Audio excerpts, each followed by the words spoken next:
being a medical doctor? I mean, some of us don't have the head to study chemistry, physics, maybe biology. So what is it like being a medical doctor, practicing in Nigeria? What does it look like? Well, I think it's a great calling. It's a call of sacrifice. I equate being a doctor to being like a military man, for example. You know, if you don't have what it takes, if you don't have a desire, a passion greater than yourself, there's no point you trying to do it. It's an extremely sacrificial type of career. It does also require a bit of tenacity and endurance to get through the normal terrain of what it takes to practice good quality medicine in Nigeria. But I think at the end of the day, everything all comes down to character. If you have the right character and the right attitude, the right mindset, I think that Nigeria is a great place to practice medicine. There's a perception that doctors are not really being valued, that the industry is going through a lot of challenge. Medical personnel are not well paid, are not well remunerated. Do you share that perception, sir, as a private practice practitioner? As a private practice expert, do you share the perception that medical practitioners in Nigeria are not well remunerated? Well, I think that yes, absolutely, they're not as appreciated and remunerated as they should. But I think that to an extent as well, the ball is in our court as medical providers to build our industry, to build our capacity, to build an environment where we can all equally be partakers and beneficiaries. There's a lot of work to do in Nigeria as pertaining to healthcare. I lived overseas for almost 20-something years, and I can say wholeheartedly that for those who really can envision and see a vision past where we are, that there is a lot of work to do, but there will be also tangible, numerable benefits from practicing good quality standard medicine here in Nigeria. All we need is an encouragement by government to set the right policies, making sure that the quacks don't practice, reduce the over-incentive on foreign practitioners who come in and dump sometimes substandard practice within our terrain, and as much as possible try to minimize the impact where young doctors get extremely frustrated where they cannot get further training, and often than not, that's the main reason why they leave the shores of Nigeria, where they cannot get further education and get pass professional exams, where they can aspire to be consultants and co. I think if the government can address those issues where proper sound educational systems are set in place where there's opportunities for further training, provide the right environment, set the right policies, discourage quackery by making it hard for foreign practitioners to so they can meet the same stringent qualification that the Nigerians meet. I think it's a great place to practice medicine, as a matter of fact.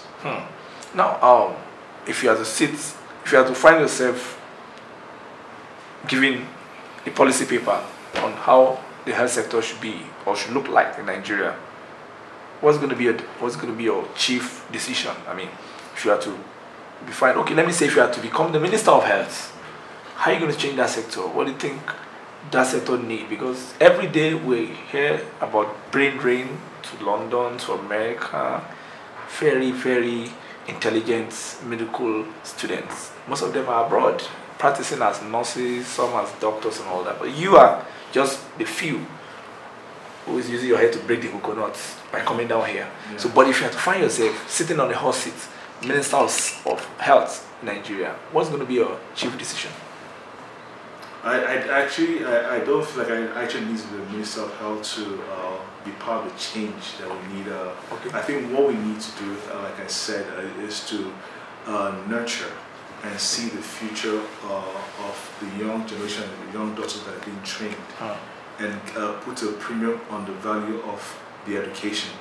I think that if we set up policies, rightfully so, where we somewhat minimize the amount of overly, every local government have their own medical school, set up a sense of excellences, increase the availability of these doctors to have adequate training. You're talking about medical centers of Medical excellence. centers of excellence, yes. Medical centers of excellence. Yep. And then you rightfully empower these doctors.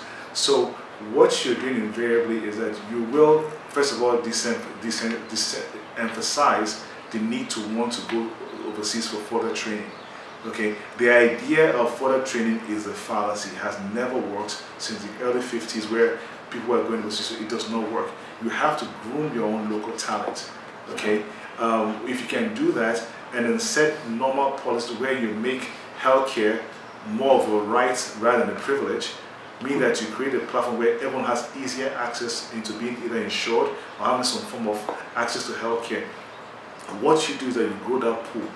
Once you grow that pool, you can invariably now have more money, almost like insurance money, pooled money, that you can now use to improve the facilities, create methods where doctors can take soft loans to start up their own practice.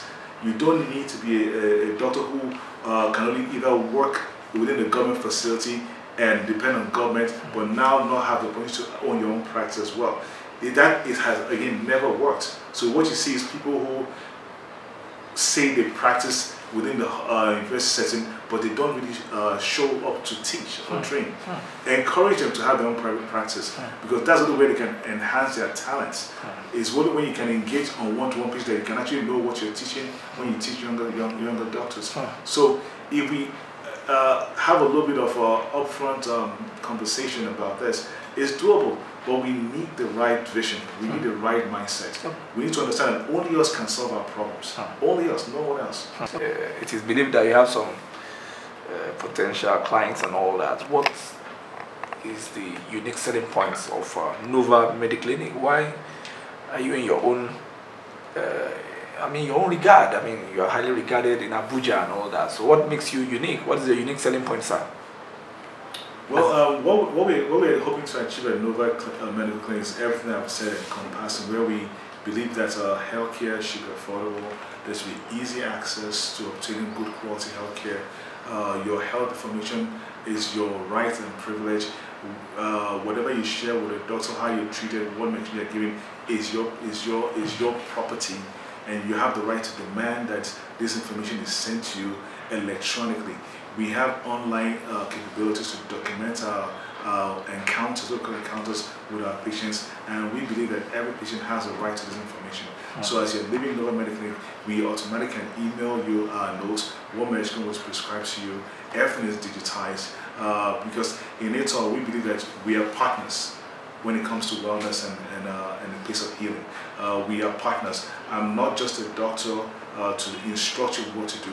You are also an equal partner, because at the end of what we're really trying to focus on is a complete wellness, not just a one-directional sort of therapy. What advice are you going to give to young medical practitioners in Nigeria, people that are coming out of universities and want to practice, and they have the fear that I will not be well taken care of if I stay here? I have to go to US, I have to go to London, I have to find some other means to survive. What advice are you going to give to them? How can they survive? I mean, self-sufficiency. My advice to medical practitioners, and I think that it's something that's not being talked enough, is that unfortunately medicine is a business. Medicine is a business. If you want to be comfortable practicing your skill, practicing your craft, practicing your God-given talent, you also need to understand that there's a business to it. You do not go take your car to a mechanic hoping that the mechanic will just repair what you have to repair and say, okay, you're free to go because you're a good man, go. There's a cost benefit of you going to see a mechanic. Likewise, it is with medicine. There's a tangible value of skill you've acquired. Now you need to find and understand how to monetize that skill you have, improve on that skill, make yourself marketable, not just to government, but to individuals who are seeking your skill set. If you can convert that knowledge you have into a way of selling, what we Nigerians call packaging. Okay. What you see is that people will build trust in you. because whatever you're saying, because you've been informed and you've taken the time to educate yourself, you've going on the necessary training you need, whatever you're saying to these same patients will go online and research it and find out what you're saying is actually up to date. So, but the only way you can do that is if you see yourself as a high value player. Now, to become a high value player, you will need necessary skill set, dedicate some time to learning and training, be open to new ideas, seek ways of always retraining yourself, and then more importantly, understand that the skill set that you have is a marketable and tangible product that can be sold. You know, and I think with that, you'll be successful.